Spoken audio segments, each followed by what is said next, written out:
A thunder, like a falling cliff, tore the night sea into steam and light. Salt and thunder mixed in the air, so cold that the spray bit the lips, so hot that it steamed on the skin. A shape the size of a mountain broke the water with a sound that hollowed out the sound of waves, an impact like anvils cast into a deep well. Foam clung to a neck broader than a hall pillar. The breath that rose smelled of salt and old fire and things long buried beneath bones of stone. Anyone who had ever listened to the sea knowable as a friend would have thought for a startled instant that the world itself had been unmade. Ranner stood on the low cliff of a place men called Ithilien, his cloak pulled up against spray, his face salted with wind. He had watched many mornings and many evils at the borders of Gondor, and he had seen omens enough to stain a heart with caution. But this was not a norwind or a shadow on a hawk. This was the sea split in two, and awake like a plowed field running away from some great beast. He tasted iron in his mouth from the spray and the ash that drifted on the wind from fires yet distant. The thing lifting its head from the deep had no name, he trusted, only rumor. Men in some port spoke of it in a frightened sort of boast and called it, more blasphemously than fondness, Godzilla. The wake rippled, corrugated like the hide of some ancient fish. It rolled toward the white coast and left waves like the striations on a shield, pale and terrible in the moonlight. Against that silver, the beast's head rose, a crown of barnacle and torn scale, the eyes small and bright like lantern holes. There was sound. First, the water breaking, then a faraway roar that seemed to climb with the steam and mingle with the stars. That roar had a grammar Ranner knew by memory.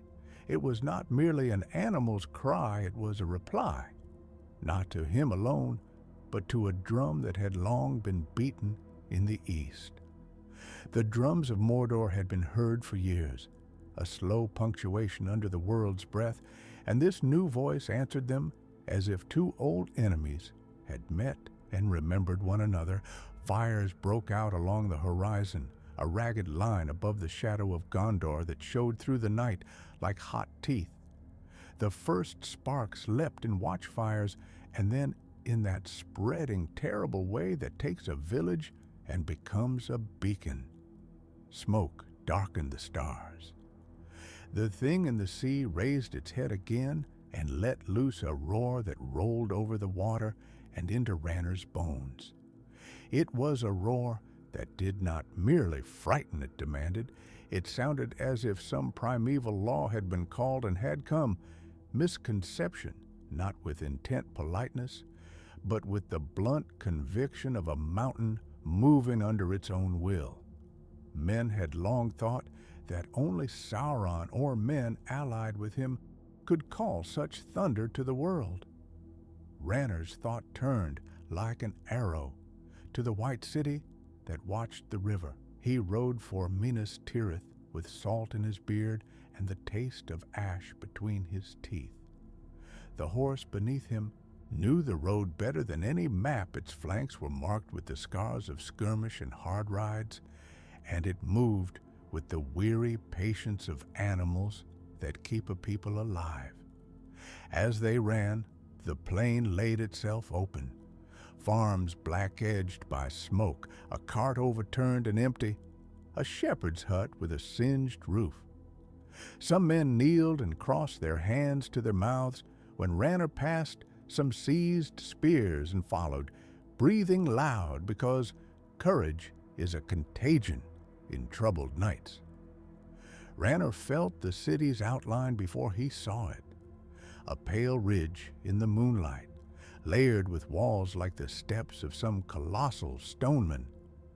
He thought of the white towers where once kings had sat, and of a stewardship that now weighed all answers on its own hard palm. Rumor is a strange thing, it arrives like wind and becomes weight. Already whispers had given the sea beast many faces. Old sailors said it had been summoned by the deep, some reckless summoner wanting to revenge the sea. A few simple folk said it was an omen of doom, that the old world's monsters had been loosed because men had grown small. Others said the beast could be weapon or ward the same tongue that cursed it also prayed it might be set against Sauron. Ranner remembered the songs his mother had hummed when he was small, tunes about great things that woke and could not tell friend from foe. He had never thought to hear such a song live. The sound of the creature's roar was still in his ears, and every clop of his mount seemed to answer it.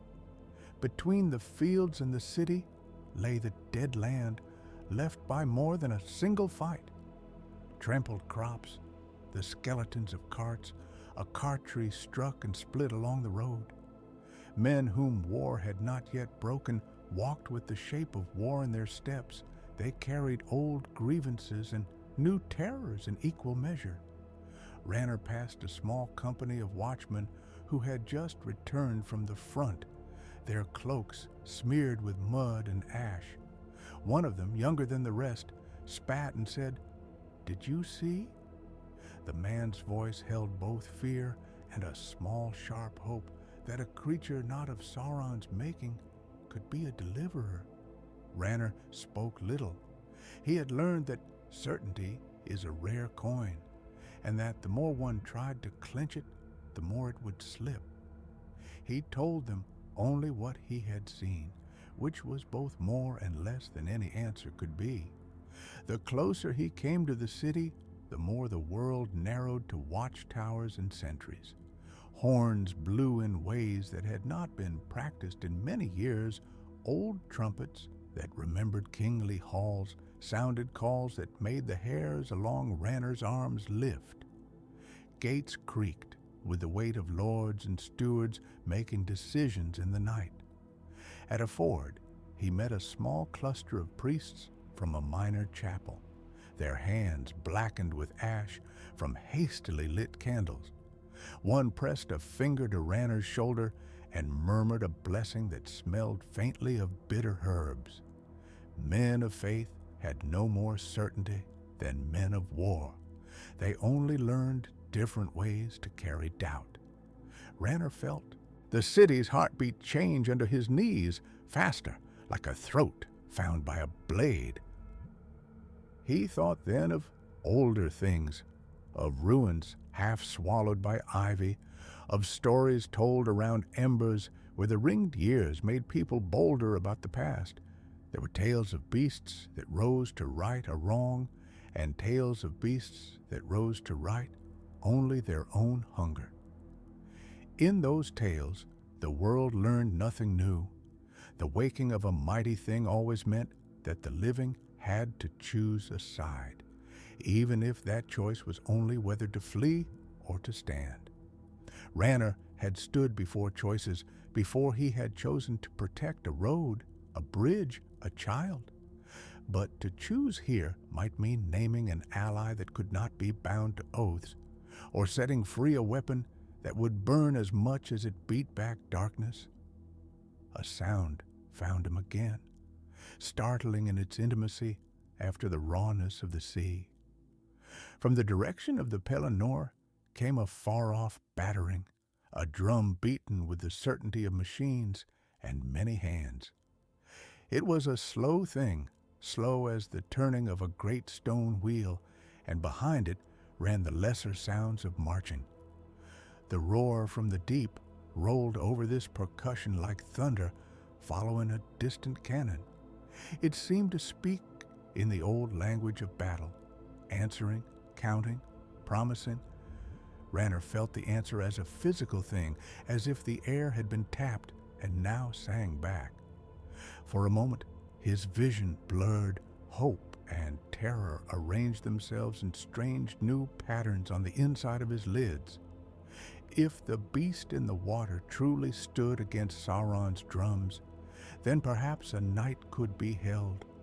If it stood for itself, then the city's white walls might only become targets magnified.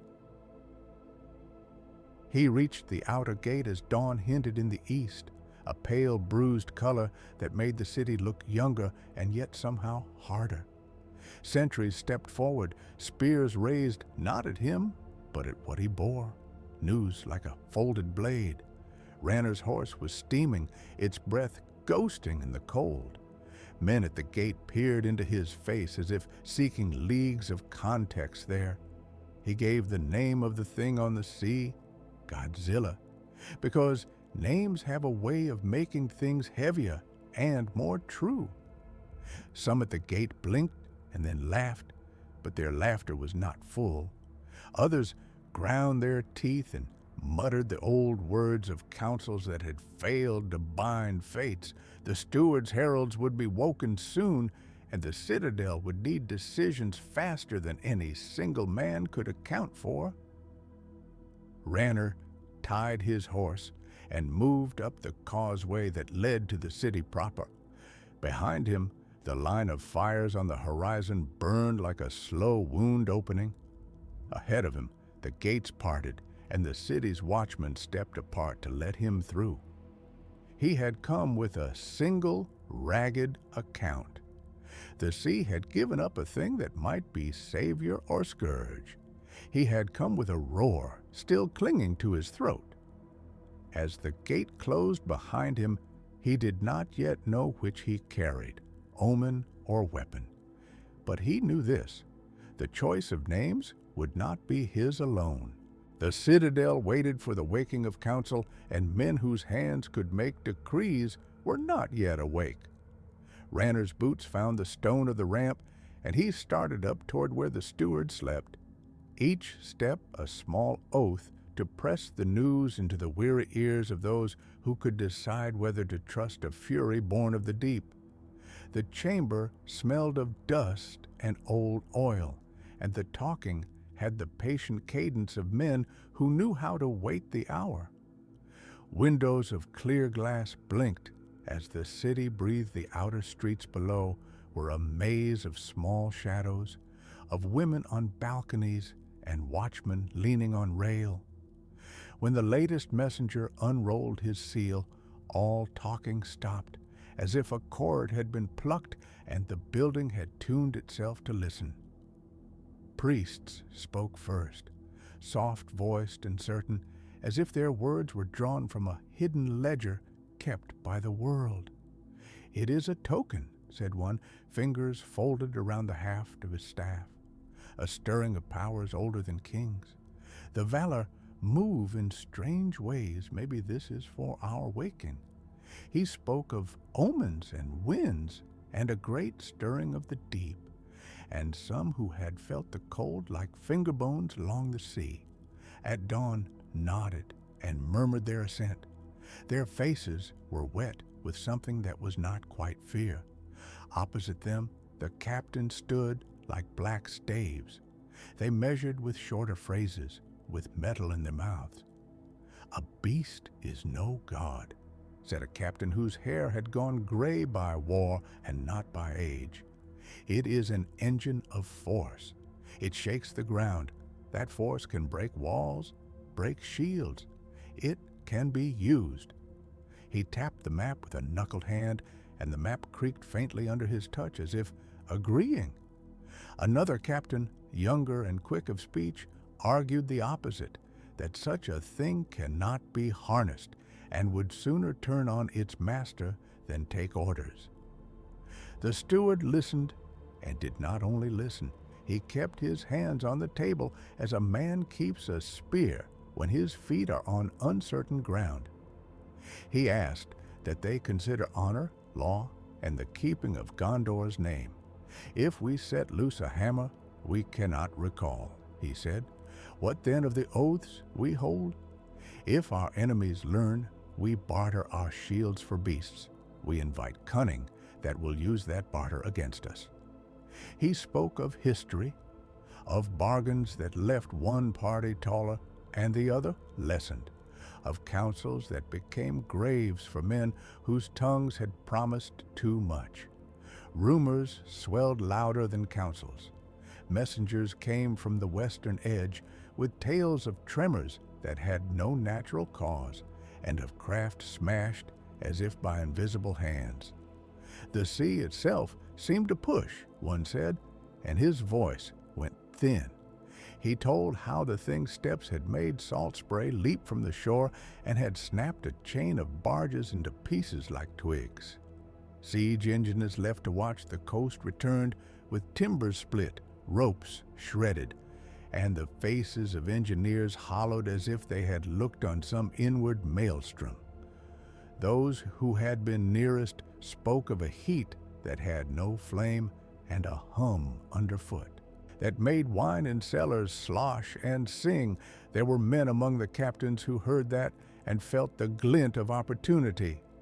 Build towers upon the sands, one proposed, and we shall point our finest engines at its path. Let it clear the fleets of Harad and the corsairs, let its rage be our weapon. He sketched a plan with leather and charcoal, a cordon of fires to coax it where needed, scaled platforms to ride its flank, men with ropes to hold and guide. The younger captain's eyes shone at that thought, hungry for the cleverness of war. Against them sat older schemers who named the cost. "You would carve a road for a god and then chain it," said another voice. "We have chains of iron, but not of destiny. What if it takes its first breath inland? What if it chooses the wrong hill to lie upon? We would trade our cities for the convenience of one good day's triumph." He spoke of the Pelennor Plains, of fields that had been sown 3 generations, and of mothers who might wake to find their barns derided by some monstrous track. The priests went back to their rites because that, at least, was within their hands. Incense was carried in and set to smoke in bowls. A few of the older keepers climbed the lesser tower and spoke names that made the hair on the back of many a neck stand up. They lit candles that gave a thin yellow hope and chanted low. The sound went through the city like a thread of cold flame. Folk gathered at the lower steps and watched the curl of smoke. Some crossed themselves, others spat, and children put their small faces to the iron grating to see the men who called out to ancient things. Outside the keep, the earth told its own story. Every time the thing moved, a tremor ran along the roadways, and the great bell in the watchtower answered with a tone like a wound.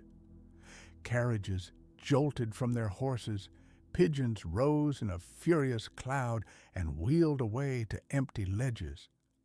The quay where ships had been made for generations groaned, and the beefy merchants whose hands smelled of tar and rope said nothing more than, "It shakes like a giant bowling."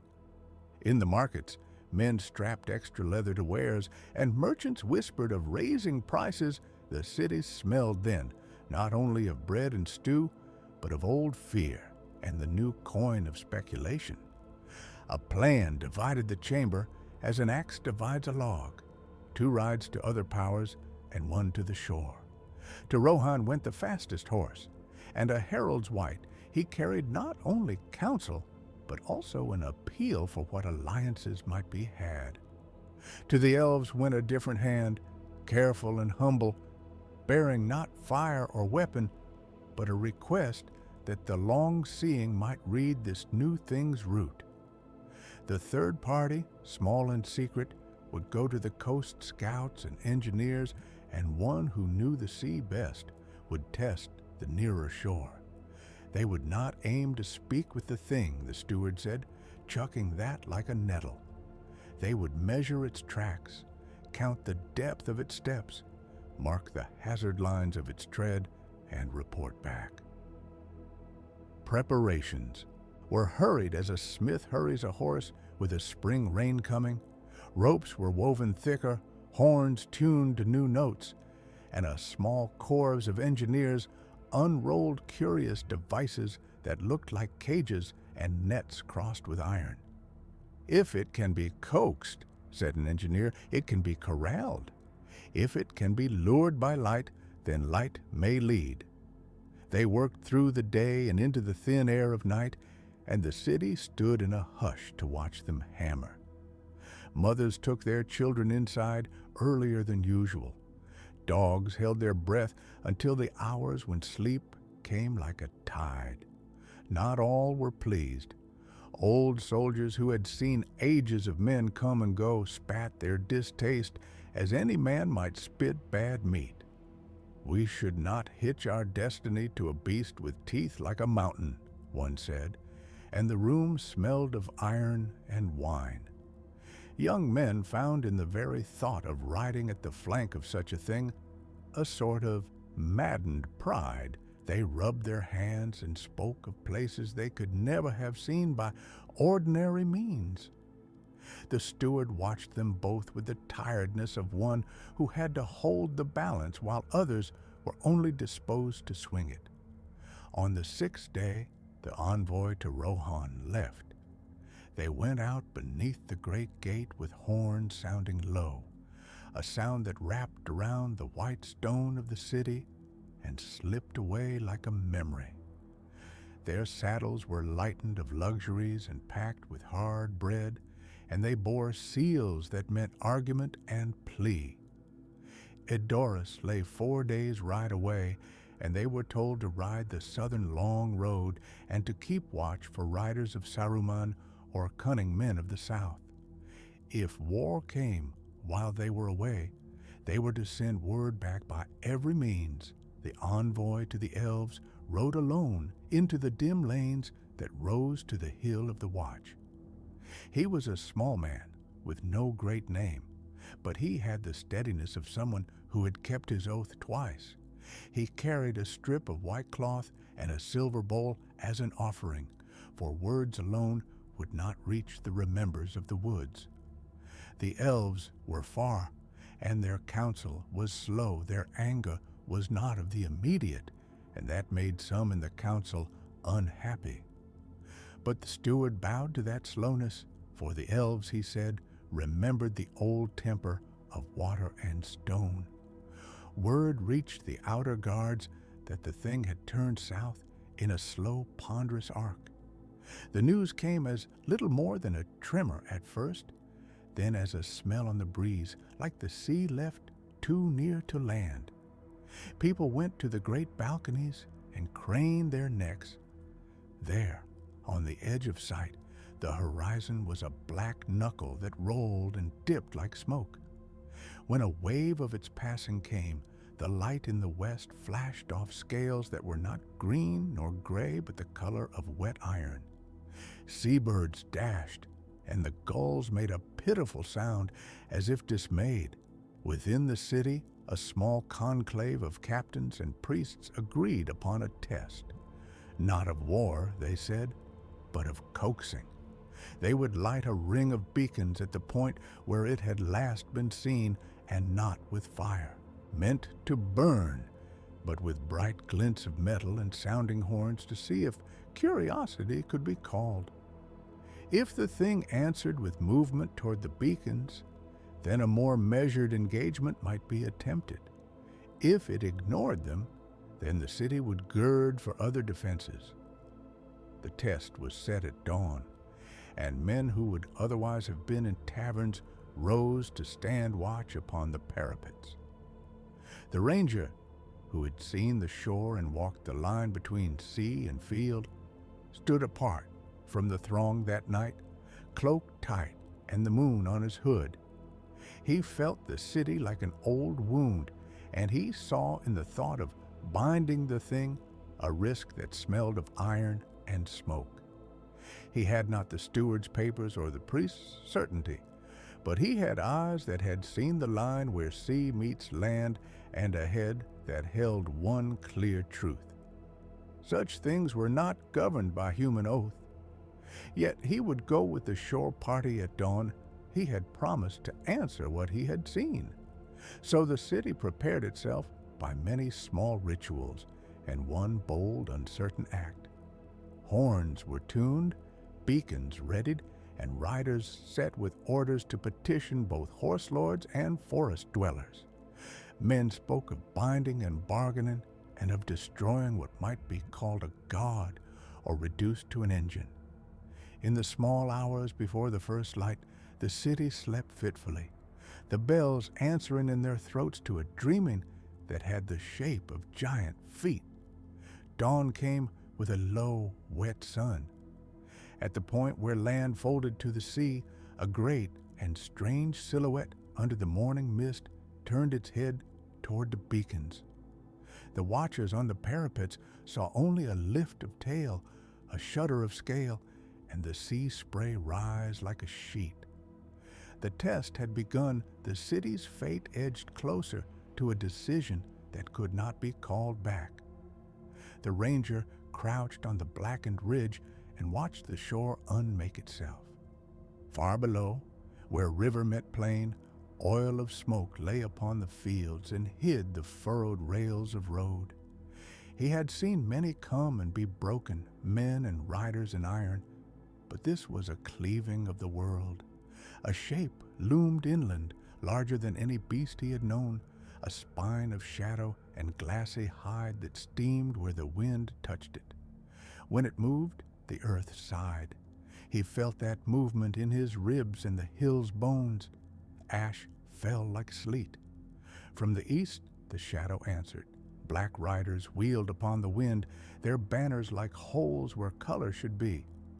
They came not alone.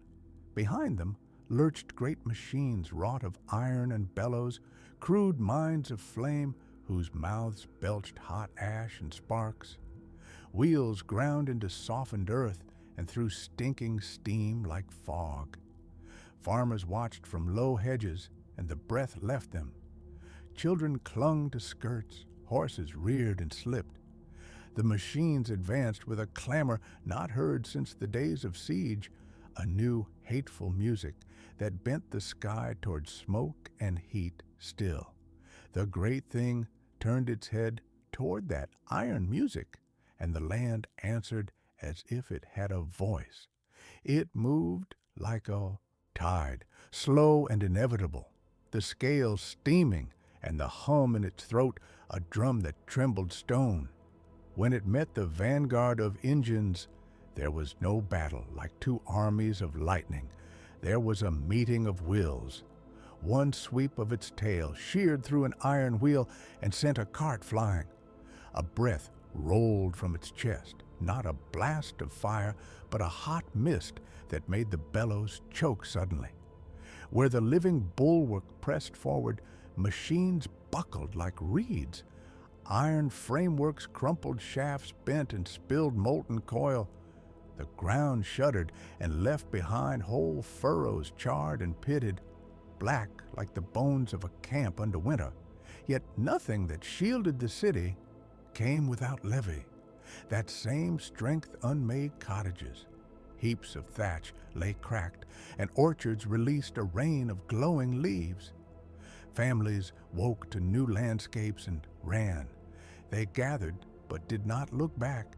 They filled the roads with a horde of lamplight and sorrow, and the stench of smoke rode upon them always. The path of that living bulwark was written upon the earth. Whole swathes went down as if bowing grass curled to black and kept the prints of great feet.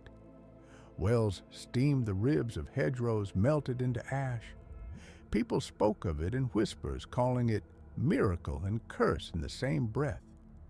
Priests crossed themselves, shepherds cursed their luck. The river's edge steamed where it met hot stone, and the smell of leaning smoke lay in the valleys. Far to the east, a watching light blinked and brightened in a tower that had seen the fall of old things. In that tower, a light sharpened as if a blade memorized a face. The eye lifted its gaze and tasted for new power. It felt the heat and the slow, primeval steadiness of the creature and took alarm. Where once Sauron had numbered men and horses, he now counted something older and less reckoned, a bulwark of flesh and stone that answered flame with its own toll. The wraith's stirred banners tightened, the engines redoubled.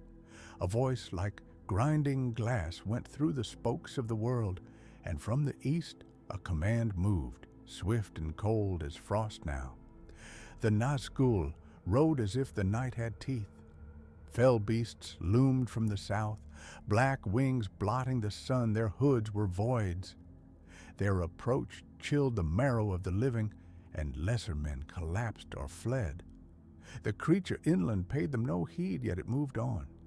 It met the skybursts of shadow with the blunt geometry of force, a stomp, a turn, a blow of tail.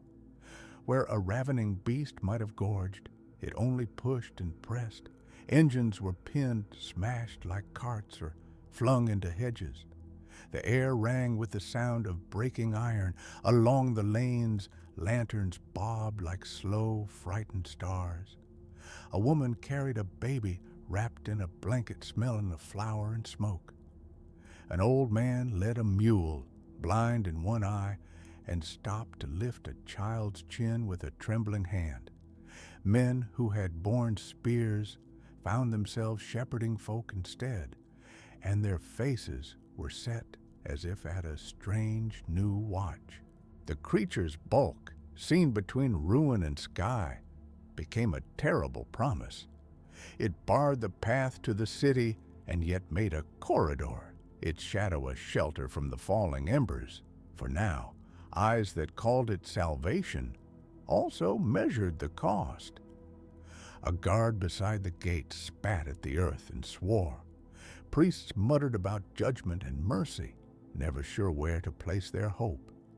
A child found a scorched rose, cupped it, and cried. An old woman knelt and whispered a name to it. The ranger watched them and felt his certainty shift. He had come to watch the shore, now he must choose where to send his aid, whether to strike at engines or to guide more souls beneath the great beast's shadow. Some would call it mercy, others vengeance. Barato considered, as a mind of iron will consider, and adjusted.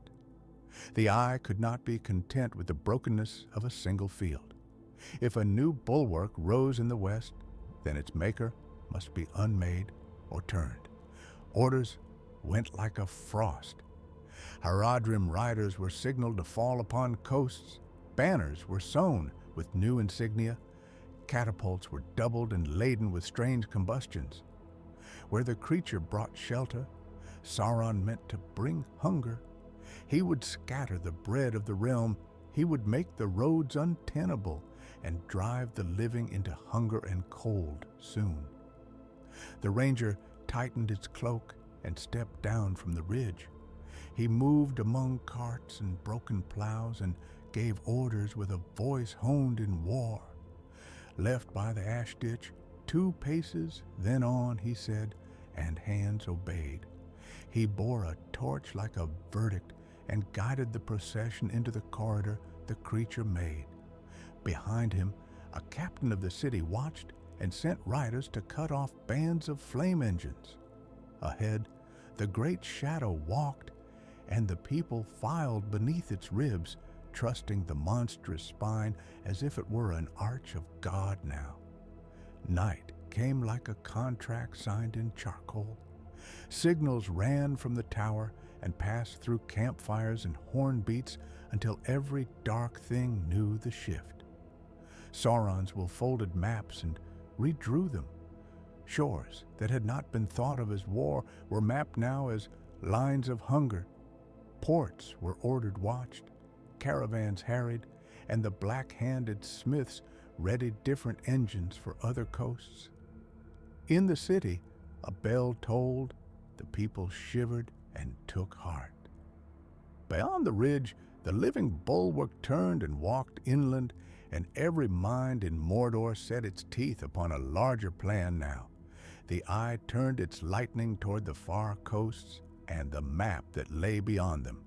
It computed the reach of supply, the bend of trade winds, the weakness of distant holdfasts. If the bulwark that answered flame could not be pierced with steel, then the battlements of bread and water would be torn. Sauron would not face the living creature alone. He would starve cities, set seas to mourning, and call to arms those who owed him coin and fear. He spoke then, a thought that tasted of iron, and across the black plain men heard the answer move. By dawn, a rubric lay upon the world. Cart tracks led like black veins toward the city, and the creature walked between them. The ranger gave his torch to a woman and said, "Take it to the gate. Do not stop." She took it, and fear made her steady. Behind them, the great spine dipped, and rose wings of ash drifted down from the sky like slow snow. Far off, beyond sight, Baradur's light threw plans like nets. Sauron had decided to wage a broader hunger. Men would have to choose sides, and the choice was to be made now. Ranner came down from the cliff when the sea sent its first clear answer. He had listened to the night and to the far breathing of waves until the stars went pale, and in that brittle hour, the surf itself seemed to carry a hunger. From his post, the world laid out like a map of salt and shadow. The reef, a ribbon of pale foam, the low mouth of the river, where willows whispered and the land smelled of damp wood and iron. Far beyond the line of surf, something larger than any ship rose and fell. A black island walking, a hill of scales plunging and rising like a storm. When it thrummed anew, the air trembled in the throat. The salt stung his eyes. For a long moment, he stood without thought. Only a feeling like an old bell struck in his ribs. Then he turned and ran. They met in the shadow of a broken watchtower, where ash had fallen like a slow, pale rain, and the river ran darker than before. Men of Gondor spread maps on a stump. Riders from the Riddermark leaned their heads together, their cloaks wet with sea spray. A small company of elves stood apart, their faces grave and still as carved leaves. They spoke with the soft, precise anger of those who have seen forests die once and wish never to see it again. Words came like stones. To draw such a thing inland is to rend the very bones of the world, said the elven woman, and when she spoke, the wind took a different turn. Her name was Kaelwyn. She spoke of riverbeds turned to gutters, of trees split as if by lightning, of the brooks that would taste of salt and never be sweet again. "We do not ask the rivers to be salted," she said. "We do not ask that our green places be made to smoke so that the enemy may burn less." Across from her, a rider spat and wiped his mouth on the back of his hand. He was of the horse people, broad-shouldered and wind-ridden, his face like a plateau. "You see only the leaves," he said. "We see lanes of riders gone under. We have watched hosts come like a cloud and thought them endless. Let the creature make a path, and that path will crush the enemy beneath his foot. If the grass dies here, it will spring green again. If a furlong of plain is broken, a host of darkness will be broken with it." His voice had the blunt clearness that persuades a man with a sword more than with a word. "I speak for the men who till and for the young who must yet ride." From the city side came an older voice, not without weariness. A captain from Gondor, gray-eyed, his hand stained with ash, lifted a map and laid a finger upon a ring of towns. "Walls stand," he said. "They have held. We have seen our streets filled with smoke while gates hold fast. This creature will not take our towers, but his passing will leave some places too charred to mend. We must choose sacrifice with care, or we will have no west left to keep." He did not speak against using the beast, he merely weighed the cost like coin. "We will not make a pyre of our people for hope alone." They argued as the light changed, each point a small blade seeking the other's thread. The elves named scars older than the present sorrow, the Rohirrim named futures that required a breaking force. Gondor named a balance. The air grew thick with ash and intent. At last they turned as one toward the ranger who had come down from the cliffs, toward Ranner. He had watched the sea until the creature's belly lay low and the line of its back seemed to shore itself. He had watched the fish take flight and the gulls wheel away with that peculiar frightened cry birds give at storm. He said no more than this: "It will come this way, not gentle." In his face was the weary steel of those who have tracked prey through winter and come to understand the look a beast gives a land it was not meant to tread. Ranner's plan was not long in words, it was long in peril. He spoke of a march that would make of the thing a single purpose. "We shall not scatter its wrath," he said. "We shall not let it wander like a blind star to tear every homestead. We will make it march upon one terrible focus, the same place the shadow has chosen to gather its hosts. There it may break the enemy or break us. But if it breaks none now, then nothing will stand against what comes." They had to pick a place that could bear both the scale of the monster and the hope of the West. Ranner spoke of a narrow inlet where the land pinched the sea, a throat where the creature's motion could not spread upon all sides. He named it once, softly, and as if naming an old wound, the Black Fjord. The name came like a flap of a flag in winter. It was not a wise place for fields, but it was a place where a walking mountain might be channeled, where host and beast might collide in the long and terrible geometry of war.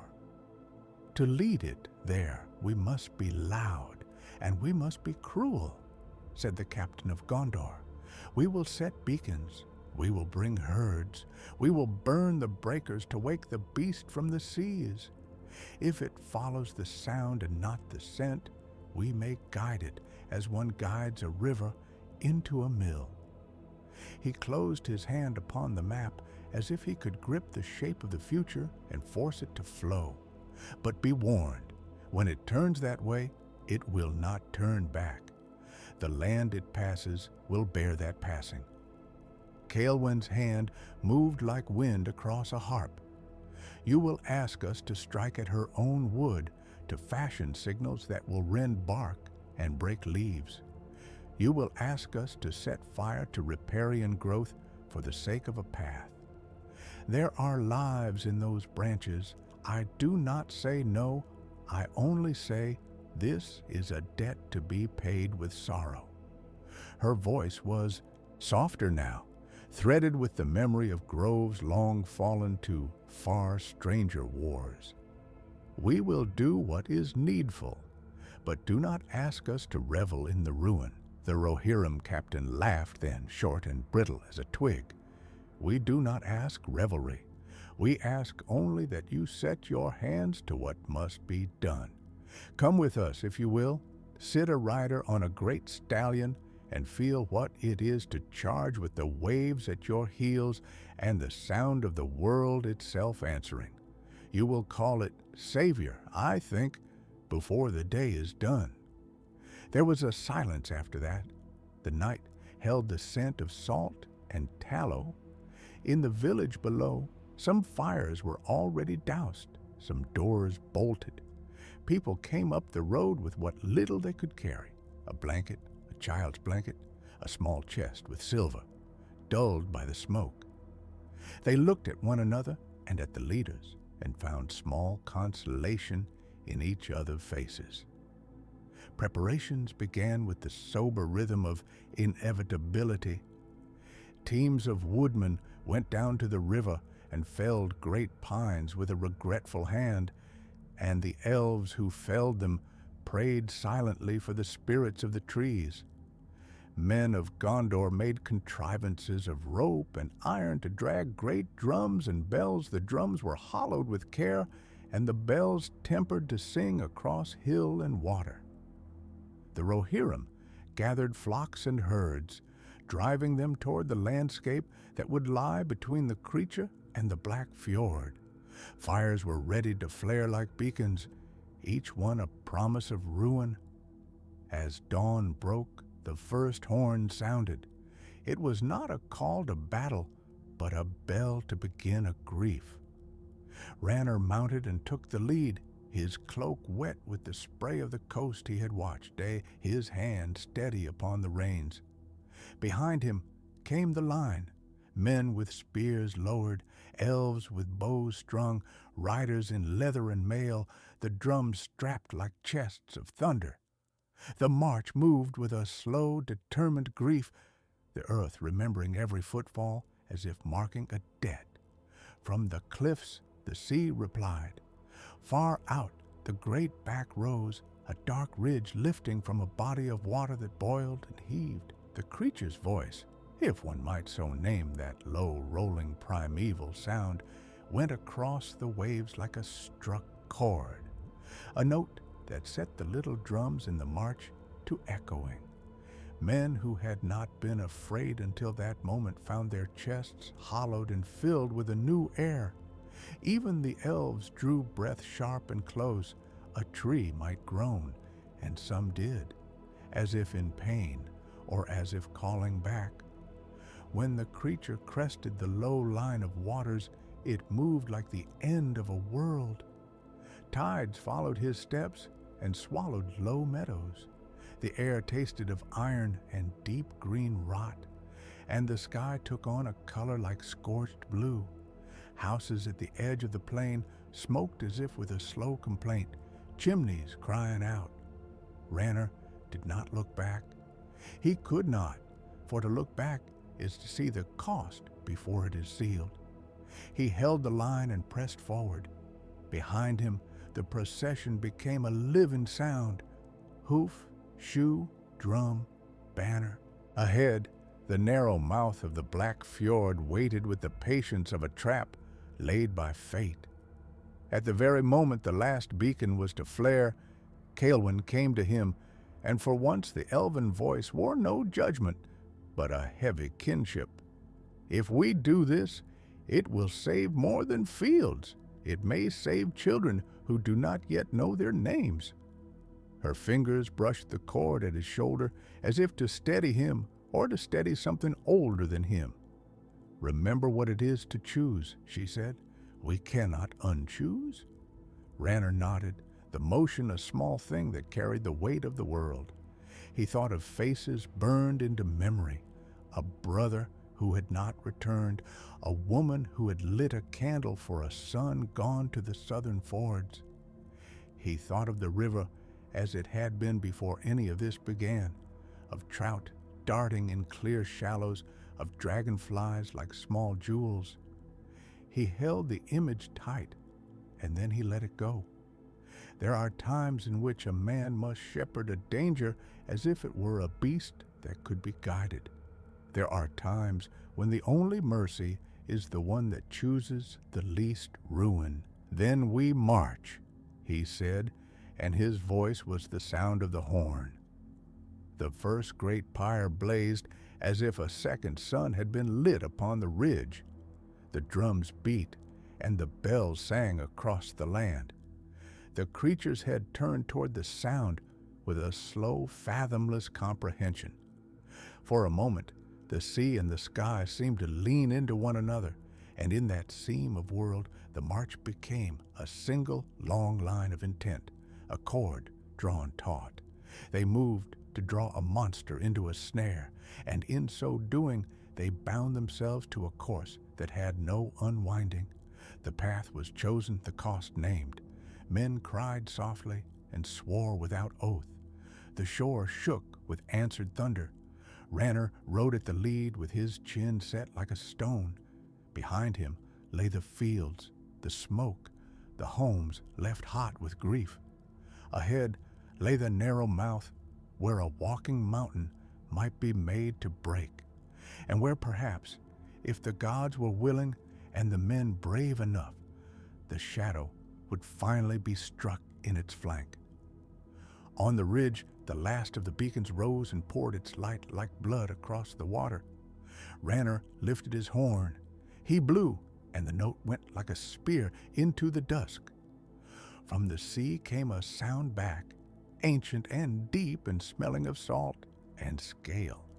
The march tightened its line, and the world held its breath as the creature came, and with that coming, the line that divided ruin from salvation began to be drawn in the dust. The world shuddered then, not like an act of mercy, but like the falling of a mountain whose bones had been unstitched. Flame licked the skies. Higher than any torch or lightning, it ate the color from cloud and rock and turned the air to a bitter-smelling draught that stung the eyes. Godzilla moved where the land itself had been made to obey a darker art. Each step was a proclamation. The beast's hide steamed, and hissed coals ran like veins beneath its skin, and the very stones it trod glowed where heat met stone.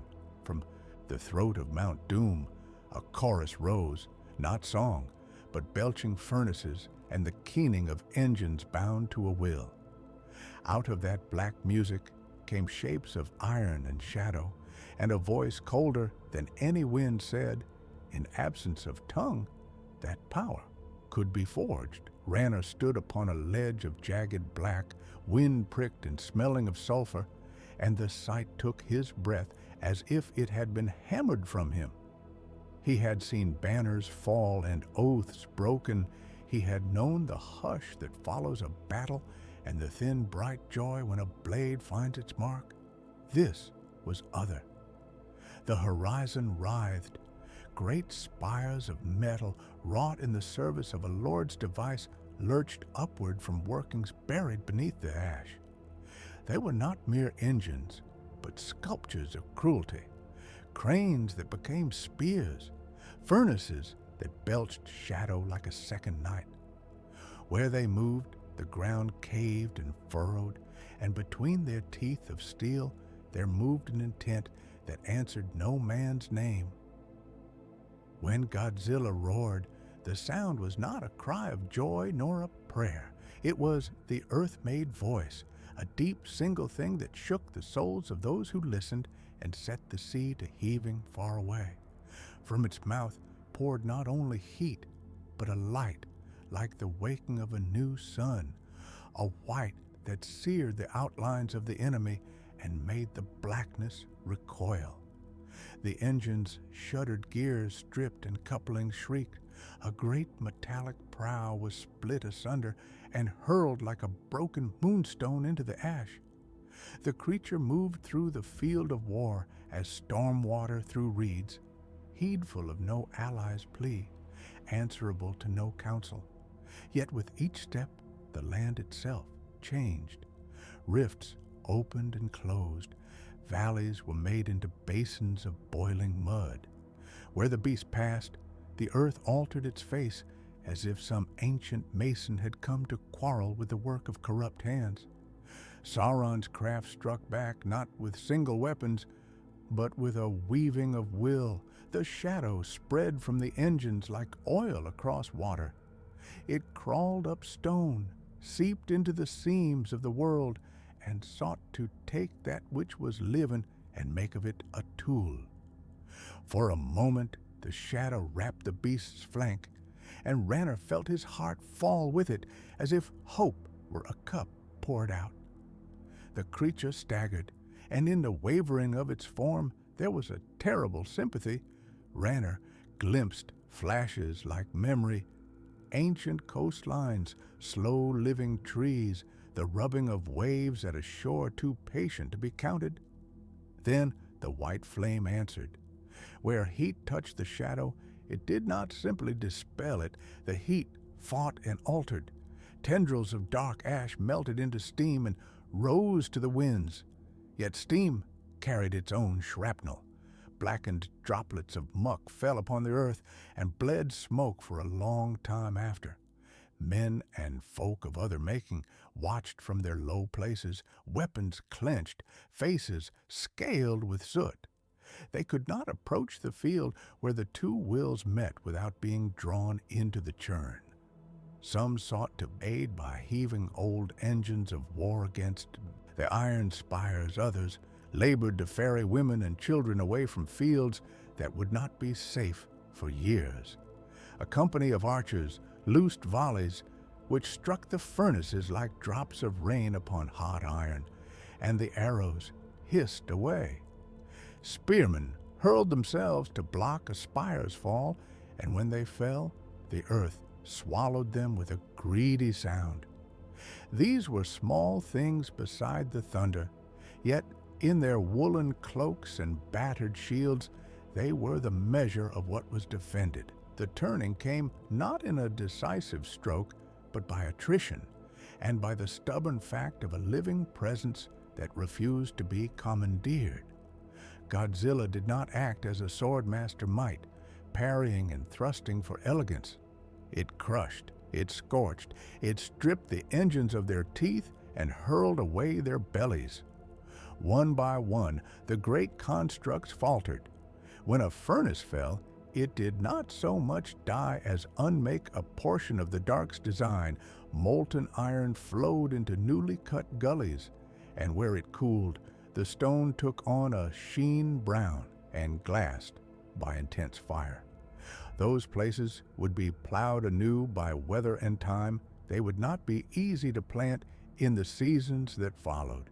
Yet, for every spur of black that the Dark Lord conjured, a place of surrender was forced. The shadow thinned where land was rent open and unmade, for Sauron's sorcery had been as much a cunning of order as of malice.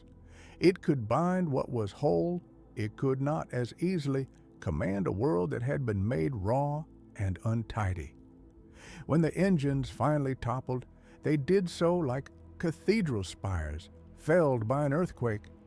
They made sound enough to drown the birds and sent clouds of dust across the face of the plain. Godzilla had taken blows that bent even its great frame. It shifted its bulk and leaned against a newly formed ridge, and for a breath, longer than Ranner would have thought possible, the beast simply listened. The sound that came back to it was not a voice of command, but the small noises of a living earth.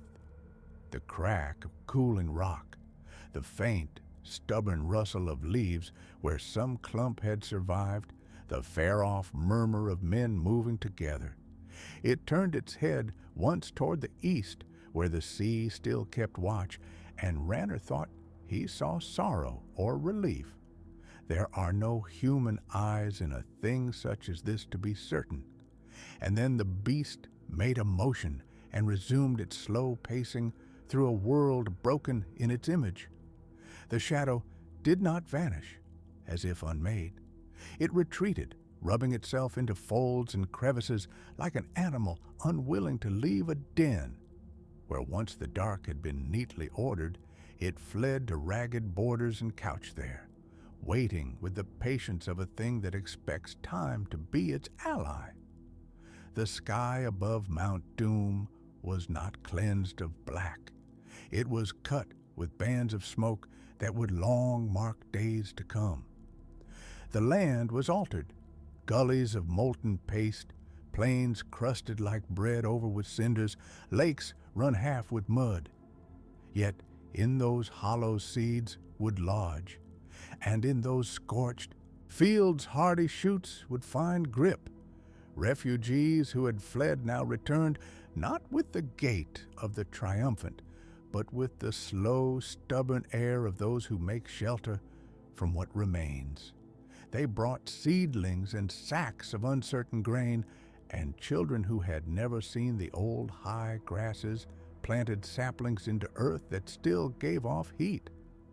Songs will be made of this time. They will not be simple paeans. Bards and gray-voiced men will tell of a guardian that came from the deep and whose breath remade mountains.